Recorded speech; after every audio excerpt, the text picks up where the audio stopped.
चित्तौड़गढ़ में गुजरा। सन 1567 में अकबर ने जब चित्तौड़गढ़ पर आक्रमण किया तो मेवाड़ के प्रमुख सरदारों और सेना नायकों के आग्रह पर महाराणा उदय सिंह ने चित्तौड़गढ़ छोड़ दिया।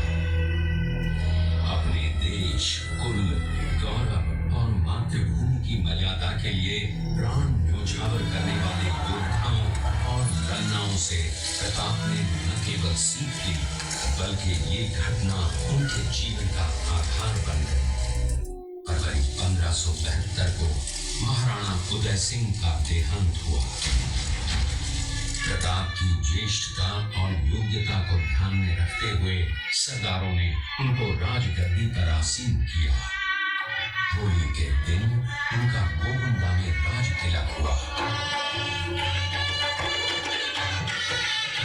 उस समय तक लगभग सभी राजाओं ने अकबर की अधीनता स्वीकार कर ली थी। एकमात्र महाराणा प्रताप ने अपना मस्तक अकबर के आगे नहीं झुकाया। प्रताप मुगलों से लोहा लेने की तैयारी में जी जान से जुट गए।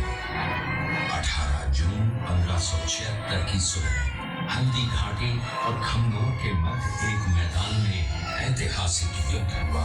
महाराणा प्रताप की सेना गोगुंदा से हल्दी घाटी पहुंची, जबकि सेनापति मानसिंह के नेतृत्व में मुगल सेना ने हल्दी घाटी के ठीक नीचे मैदान में अपना मोर्चा जमाया। मुगल सेना के हराबल दस्ते द्वारा घाटी में घुसपैठ करने के प्रयास की प्रतिक्रिया स्वरूप महाराणा प्रताप की सेना मुगलों पर टूट पड़ी। प्रताप के हराबल सैन्य दलों का नेतृत्व पठान हाकिम हासूर कर रहे थे। भीरू राणा, जो राणा कुंजा के नाम से भी जाने जाते हैं, उनके नेतृत्व में भील आदिवासियों ने गोरिल्ला पद्धति से युद्ध करते हुए मुगलों के छक्के छुड़ा दिए। देखते ही देखते शाही सेना में खलबली मच गई। रक्त तलाई, घोड़ों की टापों, हाथियों की चमकारों और तलवारों की झंकारों से गूंज उठी। चारों तरफ हाहाकार मच गया।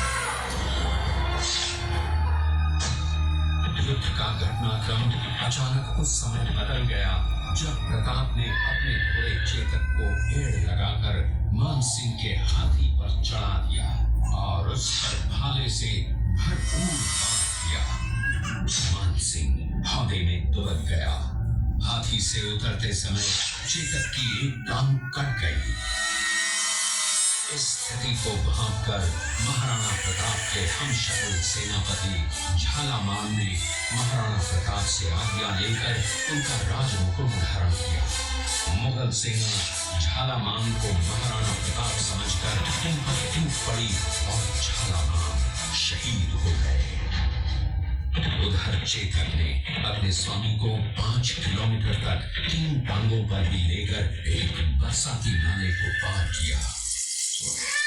उसके पश्चात उसके प्राण पखेरु उड़ गए। इस युद्ध से महाराणा प्रताप के मन पर गहरा प्रभाव पड़ा।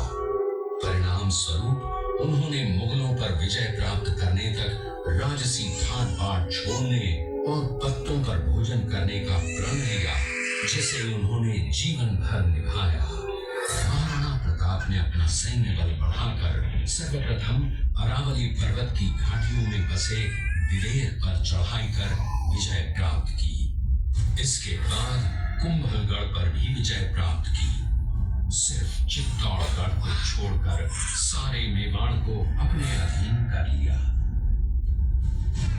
कालांतर में महाराणा ने चावंड में अपनी राजधानी स्थापित की।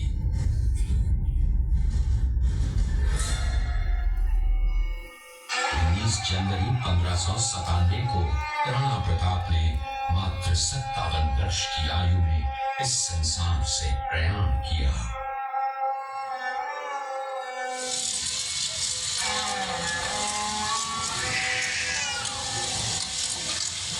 हल्दी घाटी का युद्ध एक सांप्रदायिक युद्ध न होकर आत्मसम्मान, मातृभूमि की की स्वतंत्रता व स्वाधीनता का संघर्ष था।